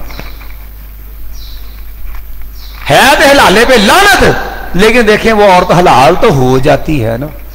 اب بندہ پوچھے بھئی جب جس کام پہ لعنت ہو وہ کام تو منعقد ہی نہیں ہوتا, شرن واقعہ جو اس کو تو وہ تو شرن جو ہے وہ وقوع پذیر ہی شمار ہوتا. اب کیا کیا؟ اب تحریف مانوی کا ایک رنگ دیکھنا. کنز الدقائق ان کی فقہ کی کتاب ہے جو مدارس پڑھاتے ہیں, اس کا حاشیہ ہے مستخلص الحقائق. مستخلص الحقائق شرح کنز الدقائق. اس کے اوپر کیا لکھا؟ کہنے لگے کہ لعن اللہ المحلل والمحلل لہ, حلالہ کرنے والے پر بھی لعنت, اور جس بے غیرت کے لیے اللہ کے اس پر بھی لعنت. یہ جو میں ترجمہ کیا نا, یہ ترجمہ جو ہے بریلوی عالم ہے پیر کرم شاہ بیروی, اس نے یہ ترجمہ کیا, حلالہ کرنے والے پر بھی لعنت اور جس بے غیرت کے لیے اللہ کے اس پر بھی لعنت. اللہ. اب وہ وہاں پر تحریف کر کہنے لگے کہ اللہ کے نبی علیہ السلام نے لعنت کی, لعل المراد باللعنت الرحمہ ہو سکتا ہے کہ نبی علیہ السلام نے لفظ تو لعنت کا بولا ہو، مراد حلالہ کرنے والے کے لیے رحمت کی دعا ہو. کی تو لعنت ہے، ہو سکتا ہے رحمت کی. کل کوئی شرابی بھی آ جائے گا کہ نبی علیہ السلام نے شراب پینے پہ رحمت کیا ہے. کیوں؟ نبی علیہ السلام نے شراب کی وجہ سے 10 بندوں پہ لعنت کی ہے. تو کہیں گے ہو سکتا ہے لعنت کی ہو، مراد رحمت کی دعا ہی ہو. کل نو کوئی سود خور آ جائے گا، کہہ دے گا لعن اللہ آکل الربا وموکلہ وقاتبہ وشاہدیہ وقالہم سواء. سود کھانے والے پہ، کھلانے والے پہ، گواہ بننے والے پہ، کھاتا لکھنے والے پہ اللہ نے لعنت کی. کہتے کی تو لعنت ہے، ہو سکتا ہے مراد رحمت کی دعا ہو. تو یہ حرام خوری کے لیے یہ، اور جو ہے اپنی خواہشات کو حرام طریقے سے پورا کرنے کے لیے یہ باطل طویلیں، یہ یہود و نصارہ کا وہ انداز ہے جو کتاب اللہ میں وہ تحریف کرتے تھے، جو تحریف مانوی کہلاتی ہے. ثم يحرفونه من بعد ما عقلوه، پھر وہ تحریف کرتے تھے اس کے اندر من بعد ما عقلوه، بعد اس کے کہ وہ جانتے تھے اس کو، وهم يعلمون، بعد کہ وہ سمجھتے تھے اس کو، وهم يعلمون، حالانکہ اس کو جانتے ہیں. وَإِذَا لَقُوا الَّذِينَ آمَنُوا، جب انہوں نے جب وہ ملاقات کرتے ہیں ان لوگوں سے، آمنوا جو ایمان لے آئے، قالوا آمنا وہ کہتے ہم ایمان لے آئے. وَإِذَا خَلَا بَعْضُهُمْ إِلَى بَعْضٍ، اور جب علیحدگی اختیار کرتا ہے ان کا بعض کی طرف، قالوا تو وہ کہتے ہیں تحدثونہم، کیا تم بیان کرتے ہو ان کو، بما فتح اللہ علیکم، وہ چیز جو اللہ نے کھول دی ہے تم پر، لیحاجوکم بہ، تاکہ وہ جھگڑا کرے تمہارے ساتھ بھی، اس کے ساتھ، عند ربکم، تمہارے رب کے پاس. یہودی تھے نا، ان میں تو جو منافق ٹائپ لوگ تھے، جب وہ مسلمان ہوتے نا اپنے مفادات کے لیے تو پھر جا کے شیخی بکھارتے اور مسلمانوں کو جا کے کہتے ہاں وہ تورات کے اندر نا نبی علیہ السلام کے اوصاف بھی ہیں، اور تورات کے اندر جو ہے یہ معاملہ بھی بیان ہوا ہے. خود جا کر کے ان کو بیان کرتے، بعد میں جب لاگ ہوتے تو پھر دوسرے کو ملامت کرتے کہ یار یہ بات تم نے وہاں ان کو کیوں بتائی کہ تمہاری ہمارے اس نبی کے اوصاف تورات کے اندر بھی ہے، اور یہ معاملہ بھی تورات کے اندر ہے، اور یہ نشانیاں تمہاری بھی جو ہے نبی کے بارے میں تورات کے اندر ہے. یہ تو پھر قیامت تمہارے خلاف کھڑے ہو جائیں گے رب کے ہاں کہ یا اللہ یہ جانتے تھے، انہیں پتہ تھا کہ ان کی سارا کچھ ان کے اندر موجود ہے. بلکہ اوس اور خزرج تھے نا 2 قبیلے. تو یہ یہودی لوگ نبی علیہ السلام کی بے سے پہلے خود جو ہے وہ بشیر بن معرور اور دیگر صحابہ کرام کہتے ہیں یہ ہمارے پاس آیا کرتے تھے، تو پھر یہ ہمیں کہا کرتے تھے کوئی بات نہیں، وہ نبی ہمارا آخر آنے والا ہے، اور ہماری تورات کے اندر یہ دیکھو ان کی یہ نشانیاں بیان ہوئی، یہ اس کی عزت گاہ ہوگی، وہ نبی آ جائے گا تو ہم انشاءاللہ تمہارے اوپر ہم سب پہ ہم غالب آ جائیں گے. تو جب دیکھا کہ وہ نبی بنو اسحاق کی بجائے بنو اسماعیل سے آ گیا، ان کو خاندانی وہ نسلی تفاخر جو تھا وہ لے ڈوبا، ہوئے ہم سے یہ اعزاز کیوں چھن گیا. تو یہ تکبر کی وجہ سے جو ہے انہوں نے پھر وہ آیات بھی چھپانا شروع کر دی. پھر وہ جو ان کو کہا کرتے تھے کہ ظالموں پہلے تم ہمیں آگے خود یہ نشانیاں بیان کیا کرتے تھے، تو اب وہ نبی تو آگے یہ نشانی تو ساری پوری ہے جو تم ہمیں بتایا کرتے تھے، تو اب تم مانتے کیوں نہیں ہو. تو پھر یہ لوگ اس سے منحرف ہو جاتے تھے. چلیے جی، افلا تعقلون، کیا نہیں تم عقل کرتے؟ اولا یعلمون ان اللہ یعلم ما یسرون وما یعلنون، کیا نہیں وہ جانتے بے شک اللہ تعالیٰ جانتا ہے، یعلم جانتا ہے، ما وہ چیز یسرون جو وہ چھپاتے ہیں، وما یعلنون اور جو وہ اعلانیہ کرتے ہیں، جو وہ ظاہر کرتے ہیں. کہ یہ اس کیا سمجھتے ہیں کہ اللہ کو علم نہیں ہے؟ رب سب کچھ جانتا ہے. مَا وَمِنْهُمْ أُمِّيُّونَ لَا يَعْلَمُونَ الْكِتَابَ إِلَّا أَمَانِيَّ، میں ان میں سے کچھ لوگ ان پڑھ ہیں. لا يعلمون الکتاب، وہ کتاب کو نہیں جانتے، الا امانیہ، ما سوائے کچھ آرزوؤں کے. یہ امانیہ یہ امنیہ کی جمع ہے، اور امنیہ کے 2 معنی ہوئے. امنیہ کا ایک معنی ہوتا ہے آرزو، خواہش، اپنے دماغ کی اختراع، من گھڑت جو اپنے دماغ کا تصور گھڑا ہوتا ہے وہ. مثال کے طور پہ جیسے انہوں نے یہ آیات گھڑی ہوئی باتیں بنائی ہوئی تھی کہ لن تمسن النار الا ایاما معدودہ، اور ہم تو چند دن ہی ہم نے جانا ہے، بس ہم تو ہم جو ہے وہ سارے پوتر ہیں، بخش بخشائے ہیں، نحن ابناء اللہ واحباؤہ. تو یہ جو انہوں نے اپنے بارے میں ایک جو ہے وہ تصور بنا رکھا تھا، بس اسی کو وہ جانتے تھے، باقی کو ککھ نہیں پتا دین کیا ہے، تورات کیا ہے، رب کے احکام کیا ہے، کرنا کیا ہے، ککھ نہیں پتا. دوسرا امنیہ کا معنی ہوتا ہے قرات کرنا، تلاوت کرنا، پڑھنا.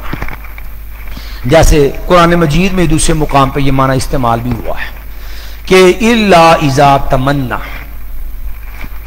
جب آپ پڑھتے ہیں القى الشیطان فی امنیتہ، شیطان آپ کی تلاوت کے اندر جو ہے وہ بات کو ڈالنے کی کوشش کرتا ہے، جس پر بڑا معروف واقعہ بھی ہے نا، کہ واقعہ لگو بالکل من گھڑت واقعہ ہے کہ نبی علیہ الصلوۃ والسلام جو ہے سورہ نجم پڑھ رہے تھے، اور نبی علیہ السلام پڑھتے پڑھتے جب پہنچے نا اس پر کہ افرأیتم اللات والعزی ومناۃ الثالثۃ الاخری، ٹھیک ہے جی، تو کہنے لگے کہ شیطان نے الیاذ باللہ آپ کی زبان پہ یہ لفظ جاری کر دیے، تل الغرانیق العلا وان شفاعتہن لترتجا، کہ یہ تو بڑی مقدس ہستیاں ہیں، قیامت والے دن ان کی بھی شفاعت کی کیا ہوگی امید ہے. حالانکہ یہ بالکل من گھڑت واقعہ ہے، قطعا نبی علیہ السلام کی زبان پہ یہ الفاظ نہیں تھے. کہنے لگے مشرکین مکہ نے آپ کی آواز پہ جب یہ الفاظ سنے سارے سجدے میں گر پڑے، حالانکہ یہ بالکل مقذوبہ اور من گھڑت واقعہ ہے. تو یہ جو دین کو جانتے ہیں صرف اپنی مخصوص آرزوؤں تک، جیسے ہمارے ہاں بھی یہ بات گروہ ایسے ہی ہوتے ہیں، ککھ نہیں قرآن، بلکہ قرآن پڑھنے کو گناہ کہتے ہیں. وہ نہیں جی یہ تانوں سمجھ نہیں آ سکتا، یہ قرآن سمجھا ہمارے آپ کے بس کی بات نہیں ہے. جو شروع نے بتایا تھا نا جی قرآن پڑھنے کے لیے 14 علوم چاہیے. کیوں؟ پورے قرآن کا خلاصہ جو ہے وہ فاتحہ ہے، فاتحہ خلاصہ بسم اللہ ہے، بسم اللہ خلاصہ با ہے، اور با کا راز سمجھنے کے لیے اس کا یہ نقطہ حل کرنے کے لیے 14 علم ہونے چاہیے. نہ 9 من تیل ہوئے، نہ رادن نچے، نہ 14 علم ہو تو نہ بندہ قرآن پڑھے. اس طرح لوگوں کو ڈراتے ہیں. تھانوی صاحب نے لکھا ترجمہ قرآن عوام کے لیے مضر ہے. اب ترجمہ پڑھنے نہیں دینا، لیکن اپنے بدعی عقائد کے لیے وہ باتیں ایتے جو ہے نا لوگوں کو کافر قرار دینے کے لیے، اپنے باطل بدعی عقائد کے لیے ایتوں کے ٹکڑے، ایتوں کے ٹوٹے، ایتوں کے کچھ حصے جو ہے نا وہ جو ہے وہ رٹے ہوں گے، اس کو خود ساختہ جو ہے وہ معنی بھی پہنایا ہوگا. ماں سوئے اپنی خواہشات آرزو کیا تک تو قرآن بھی نہیں آتا، ککھ نہیں پتا قرآن کیا کہتا ہے، قرآن میں کیا لکھا. ویسے جی کو میں تمہیں قرآن سمجھ ہی نہیں آ سکتا، بلکہ اتنا ہی نہیں ہے، یہ تو لکھا ہم یار نہیں. ترجمہ قرآن جو ہے اس کا قرآن کا ظاہری معنی لینا بھی کفر کی جڑ ہے، لیکن اپنی خواہشات کے لیے جو ہے وہ سارا کچھ جائز ہو جاتا ہے. تو مایا وَإِنْهُمْ إِلَّا يَظُنُّونَ، حالانکہ نہیں ہے وہ مگر وہ گمان جو ہے وہ بڑی جو ہے وہ گمان کرنے والے، ماں تیرے اٹکل پچو ہیں. حقیقت یہ ہے کہ ان کو اس کا ادراک ہی نہیں ہوتا. فَوَيْلٌ لِّلَّذِينَ يَكْتُبُونَ الْكِتَابَ بِأَيْدِيهِمْ، بہت بڑی ہلاکت ہے. یہ ویلن کی تنوین جو ہے یہ تنوین تعظیم کے لیے ہے. فوائل للذین یکتبون الکتاب بایدیہم، بہت بڑی ہلاکت ہے ان لوگوں کے لیے یکتبون الکتاب بایدیہم جو لکھتے ہیں کتاب اپنے ہاتھوں سے، ثم یقولون پھر وہ کہتے ہیں ھذا من عند اللہ، یہ اللہ کی طرف سے ہے، لیشتروا به ثمنا قلیلا، تاکہ وہ خرید لیں اس کے بدلے میں تھوڑی قیمت. پھر آگے اشترا بھی آیت اللہ کا مسئلہ پیچھے بھی آیا تھا، وہاں پر کیا تھا کہ یہ لوگ جو ہیں خود آیات کے اندر تبدیلی تعریف کرتے ہیں، کس لیے؟ تاکہ جو اللہ کی آیات کے بدلے میں حقیر قیمت خرید. یہودیوں کا وہ معاملہ تھا. یہاں بھی پس منظر سارا تناظر کن کا ہے؟ سیاق و سباق میں یہود کا ذکر ہے، آیات یہود کے بارے میں ہے. اور یہود کی بد روش کیا ہے؟ اپنے پاس سے جو ہے وہ باتیں بنانا، اور دین میں جو ہے فتوے کے اندر جو ہے اپنی باتیں گسوڑ کے اس کو دین باور کروانا تاکہ لوگوں سے مال مچھ سکیں، لوگوں سے مال لوٹ سکیں. جعلی جھوٹے 2 نمبر فتوے دھوکے والے فتوے دے کے لوگوں سے مال کمانا، یہ ہے اشترا بآیات اللہ، اللہ کی آیتوں کو بیچ کے بدلے میں جو ہے وہ قیمت خریدنا۔ تو بھئی اس کا ہم بھی یہی کہتے ہیں کہ یہ حرام ہے۔ اس سے امامت کی تنخواہ، جمعہ پڑھانے کی تنخواہ، مدرس کی تنخواہ، دینی امور پہ اجرت، وہ حرام کہاں سے نکل آئی؟ یہ سراسر جو ہے وہ ظلم کرتے ہیں۔ یہ ہمارے ہاں جو مسلمین والے ہوتے ہیں جو اپنے کہنے کو تو مسلمین کہلاتے ہیں لیکن حقیقت میں یہ مکفرین ہیں جو پوری امت کو کافر قرار دیتے ہیں، خارجی جو ہیں۔ فوائل للذین یکتبون الکتاب بایدیہم، بہت بڑی ہلاکت ہے ان لوگوں کے لکھتے ہیں کتاب اپنے ہاتھوں سے، ثم یقولون، پھر وہ کہتے ہیں ھذا من عند اللہ، یہ اللہ کی طرف سے ہے، لیشتروا بہ ثمنا قلیلا، تاکہ وہ خرید لیں اس کے بدلہ میں تھوڑی قیمت۔ فوائل لہم مما کتبت ایدیہم، پس بہت بڑی ہلاکت ہے ان کے لیے اس چیز کی وجہ سے جو لکھا ان کے ہاتھوں نے، وویل لہم، اور بہت بڑی ہلاکت ہے ان کے لیے مما، اس چیز سے یکسبون، جو وہ کماتے ہیں۔ وقالوا، اور انہوں نے کہا، اب ان کو جو اپنا نسلی تفاخر، ہم بڑے آپ مقدس ہے جی۔ وقالوا، اور انہوں نے کہا لن تمسنا النار الا ایاما معدودہ، ہمیں نہیں جو ہے چھوئے گی آگ الا ایاما معدودہ، مگر چند دن، گنتی کے چند دن جو ہے ہم نے صرف اتنے دن ہی جو ہے وہ جہنم میں جانا، اس کے علاوہ ہمیں جو ہے وہ جہنم میں نہیں جانا ہے۔ خیبر کی جنگ ہوئی نا، رسول اللہ صلی اللہ علیہ وسلم خیبر تشریف لے گئے۔ خیبر جب نبی کریم صلی اللہ علیہ وسلم گئے تو آپ نے کہا جو بھی یہودی یہاں موجود ہیں ان کو بلا لو، سب کو بلا لیا گیا۔ نبی علیہ السلام نے فرمایا میں تم سے کچھ سوال پوچھنا چاہتا ہوں، کیا تم میری بات کی تصدیق کرو گے؟ انہوں نے کہا جی ہاں، آپ پوچھئے، ہم آپ کی بات کی تصدیق کریں گے۔ من ابوکم، یہودیوں یہ بتاؤ تمہارا باپ کون ہے؟ کہنے لگے جی قالوا فلان، ہمارا باپ فلان ہے۔ آپ نے کہا نہیں، ابوکم فلان، تم جھوٹ بولتے ہو، تمہارا باپ وہ نہیں، تمہارا باپ فلان ہے۔ انہوں نے کہا جی نعم۔ اچھا جی، پھر نبی علیہ السلام نے فرمایا یہ بتاؤ کہ جو ہے میں تم سے ایک سوال پوچھوں، میری بات تو مانو گے؟ پھر کہنے لگے جی دیکھیں نا، ہم نے غلط بیانی کی تو آپ نے فوراً ہمارا جھوٹ پکڑ لیا نا، ہم اب آپ سے غلط بیانی نہیں کریں گے، پوچھیں جی آپ کیا پوچھنا چاہتے ہیں؟ تو نبی علیہ السلام نے فرمایا من اہل النار، اچھا یہ بتاؤ جہنمی کون ہے، آگ والے کون ہیں؟ جب آپ نے یہودیوں سے یہ بات پوچھی نا خیبر کے موقع پہ، تو یہودی کہنے لگے کہ نکون فیہا یسیرا، ہم کچھ دیر کے لیے جہنم میں جائیں گے، ثم تخلفون فیہا، پھر تم ہماری جگہ پر جہنم میں آ جاؤ گے۔ نبی علیہ السلام نے اخسؤ فیہا، ذلیل ہو جاؤ، دفع ہو جاؤ، واللہ لا نخلفکم فیہا ابدا، ہم جہنم میں تمہاری جگہ پر نہیں آئیں گے۔ لن تمسنا النار الا ایاما معدودہ۔ پھر آپ نے 13 سوالوں سے کیا تھا، تم بتاؤ، میں سوال پوچھوں میری بات کو صحیح بتا، میری بات کی تصدیق کرو گے؟ آپ نے یہ بتاؤ گوشت کے اندر تم نے زہر ملایا؟ کہنے لگی جی ملایا تھا۔ میں پھر یہ بتاؤ کیوں ملایا تھا؟ تو کہنے لگے ہم نے اس لیے ملایا تھا کہ ان کنت قاذبا نستریح، اگر ماں جو ہے آپ جھوٹے نبی ہوں گے تو ہمیں آپ سے ہماری جان چھوٹ جائے گی، ہم آرام پا لیں گے۔ وَإِن كُنْتَ نَبِيًّا لَمْ يَضُرَّكَ، اگر آپ اللہ کے سچے نبی ہوں گے نا تو یہ زہر آپ کو نقصان نہیں دے گا۔ یہ صحیح بخاری ہے، اور صحیح بخاری کے اندر جو ہے یہ جزیے کے بیان کے اندر جو ہے یہ رسول اللہ صلی اللہ علیہ وسلم کی حدیث ہے، حدیث نمبر 3169 ہے کہ نبی علیہ السلام نے پوچھا کہ جہنمی کون ہے؟ تو انہوں نے کہا جی ہم نے تھوڑی دیر رہنا، بعد میں تم نے ہماری جگہ پہ آنا۔ تو ہم نے کہا بکواس کرتے ہو، ذلیل ہو جاؤ، یہ جو ہے جہنم جو ہے ہم نے تمہاری جگہ پر نہیں آنا۔ انہیں یہ گمان تھا کہ یہ جو دنیا ہے نا جو ہے ہم نے اس کے اندر بس جو ہے وہ چند دن جو جہنم میں رہنا ہے۔ لن تمسنا النار الا ایاما، وہ جتنے ہمارے بڑوں نے غلطی کی تھی نا کہ بچڑے کی پوجا کی تھی، بس اتنے کو دن ہم نے رہنا ہے۔ بعد نے یہ بھی لکھا ہے عبداللہ بن عباس رضی اللہ تعالیٰ، یہ تفسیر بھی اس کی موجود ہے، امام ابن ابی حاتم نے حسن سند کے ساتھ جو ہے اس آیت کی تفسیر لکھی ہے کہ عبداللہ بن عباس بیان کرتے کہ یہودی لوگ جو تھے نا وہ کہا کرتے تھے کہ دنیا کی کل مدت جو ہے نا وہ ہے 7000 سال، اور یہ جو ہے لوگوں کو دنیا کے 1000 سے جو ہے وہ سال کے بدلے میں ایک دن عذاب ہوگا۔ دنیا کل مدت کتنی ہے؟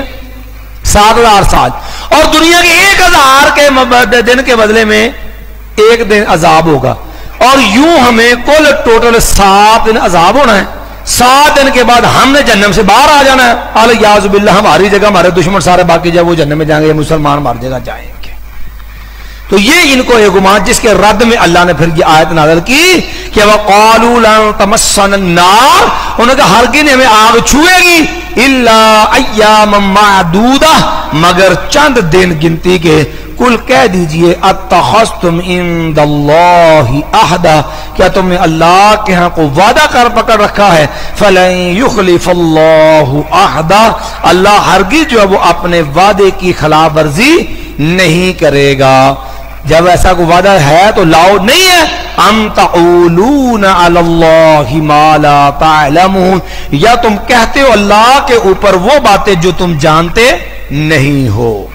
بلا من کسب سیئۃ واحاطت به خطیئتہ، بلا کیوں نہیں، جس آدمی نے کسبہ کمایا، سیئہ بہت بڑی برائی کو، رب پہ تہمت لگا رہا، اس سے بڑی برائی کیا ہوگی، مایا واحاطت به خطیئتہ، اور گھیر لیا اس کو اس کے گناہ نے، فَأُولَئِكَ أَصْحَابُ النَّارِ، پس وہی لوگ جو ہیں وہ آگ والے ہیں، ہم فیہا خالدون، اور وہ اس میں ہمیشہ رہیں گے۔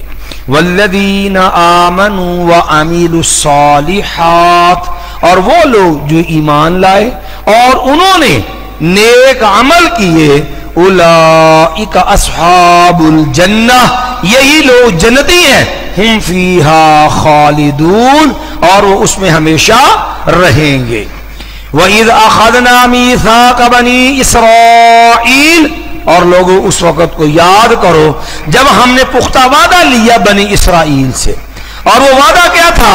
لا تعبدون الا اللہ، کہ نہیں تم عبادت کرو گے مگر اللہ کی، تم صرف ایک اللہ کی عبادت کرو گے۔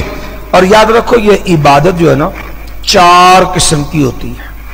ایک ہوتی ہے بدنی عبادت، مطلب طواف ہے، رکوع ہے، سجدہ ہے، ٹھیک ہے جی، اب یہ ساری چیزیں جو ہیں یہ انسان کے جسمانی حرکات سے متعلقہ۔ دوسری قسم ہوتی ہے مالی عبادت، زکوٰۃ ہے، صدقۃ الفطر ہے، اس طرح آپ کو نظر مان لیتے ہیں، نظر و نیاز وغیرہ، یہ ساری کیا ہیں؟ مالی عبادات ہیں۔ تیسرے نمبر پر ہوتی ہیں لسانی عبادات، زبان کی، مثال کے طور پہ ذکر کرنا، کوئی وظیفہ پڑھنا، ٹھیک ہے جی، کہ اٹھتے بیٹھتے ہوتا اسی کرنا، جیسے لا یزال لسانک رطبا من ذکر اللہ، کسی کا نہ اٹھتے بیٹھتے کسی کا نام لینا، وظیفہ پڑھنا، یہ بھی عبادت ہے اور یہ بھی اللہ کا حق ہے۔ اور اسی طرح چوتھی ہوتی ہے عبادت قسم قلبی عبادت، ٹھیک ہے جی، قلبی عبادت جیسے ہوتا ہے مثال کو دل کے اندر صداقت کا یقین ہونا، جو ہے کسی پر بھروسہ ہونا، کسی سے خیر کی امید ہونا، کسی کے عذاب کا ڈر ہونا۔ اب یہ ساری چیزیں جو ان کا تعلق کس کے ساتھ ہوتا ہے؟ رجا کا خوف، رجا، خوف، توکل، یہ ساری چیزوں کا تعلق انسان کے دل سے ہوتا ہے، اور یہ ساری چیزیں کیا ہیں؟ عبادت ہیں۔ توکل جو ہے یہ بھی عبادت ہے، رجا جو ہے امید یہ بھی عبادت ہے، خوف جو ہے یہ بھی عبادت ہے۔ تو فرمایا لا تعبدون الا اللہ، اللہ نے بنی اسرائیل سے وعدہ لیا تم صرف ایک اللہ کی عبادت کرو گے، یعنی وہ عبادت جسمانی ہو، وہ عبادت جو ہے مالی ہو، وہ عبادت جو ہے وہ لسانی ہو، وہ عبادت قلبی ہو، ہر قسم کی عبادت صرف ایک اللہ کے لیے ہوگی۔ یہ بات اس لیے بھی کی ہے کہ ہمارے معاشرے میں بھی یہ جہالت ہے نا، لوگوں میں نا عبادت کا مفہوم بڑا محدود ہوتا ہے۔ وہ سمجھتے کہ نماز روزہ حج زکات بس کر لیا ٹھیک ہے، باقی کام ٹھیک ہے سب جائز ہے، جو مرضی کرتے رہو، وہ نہیں، یہ کون سا گناہ ہے، حرج کیا ہے اس کے اندر، حالانکہ ان کو پتہ ہی نہیں ہوتا ہے، ورنہ یہ علم ہو کہ یہ نظر و نیاز عبادت ہے، حالانکہ یہ بال اتفاق عبادت ہے، لیکن جہالت ہے، لوگ غور نہیں کرتے کہ یہ عبادت کا حصہ ہے۔ نظر و نیاز بھی غیر اللہ کے نام کی، توکل بھی غیر اللہ کے، سارا غیروں کے اوپر، دیکھا نہیں گاڑی میں بیٹھیں گے یا پیر استاد تیرا ہی آسرا، ٹھیک ہے اسٹیشن پہ بیٹھیں گے یا پیر استاد تیرا ہی آسرا، اب توکل کی بات کس پہ ہے؟